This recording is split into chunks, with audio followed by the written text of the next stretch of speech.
I found that there's two types of household when it comes to cancer, admittedly in my limited experience. The first household knows it's a bad thing because all sickness is a bad thing, and they think about it a couple of times a year when they have a routine screening, or a friend of a friend gets a scary diagnosis, or maybe when they're raising some money for charity. They read books about bravery in the face of a terminal diagnosis, and they watch the local news when it tells uplifting stories about miracle cures. But overall, it remains somewhat distant. The second household knows it more intimately, because even though the word remains cancer, it has walked in from the cold of abstraction to take the seat at the dinner table of somebody beloved. Or maybe it's already come and gone, leaving a glaringly empty seat in its wake.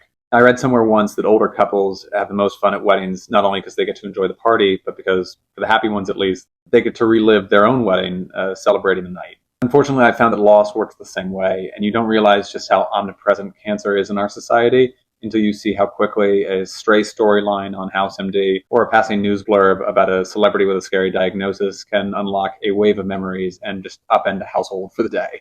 Now, all this is weighing on my mind because a couple of days ago I read Tatiana Schlossberg's new essay in The New Yorker about her own terminal cancer diagnosis. Schlossberg is JFK's granddaughter, but also a mother with two young kids and a loving husband who at the age of 35 is facing her own mortality. It's heartbreaking and one hell of a read, and absolutely stands on its own solely for the portions of it that concern her.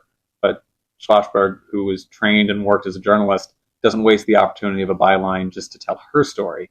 She also chooses to highlight the dangers of what happens when we dismantle not only our healthcare system, but all the medical research that goes into making the miracles we experience on a daily basis possible. And I'm not really trying to make this a red versus blue thing. Schlossberg is critiquing a relative here and someone who's dipped his toes in both sides of that pool. But I suspect most of us go about our daily lives thinking it'll never be us that gets sick. It'll never be someone who's so close to us that gets sick.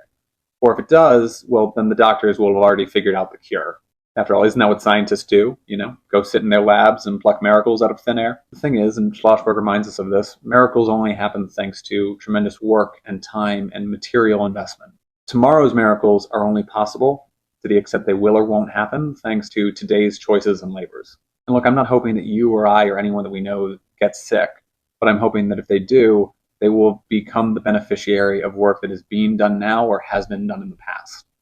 But if you hold that hope, like I do, I think you also have to work such that the present might also enable future miracles for us or other people yet to come. Look, I think hearts broke across the country reading Schlossberg's essay, and I know for a lot of people, at least for a few minutes in reading it, she took the place of that empty seat at the table.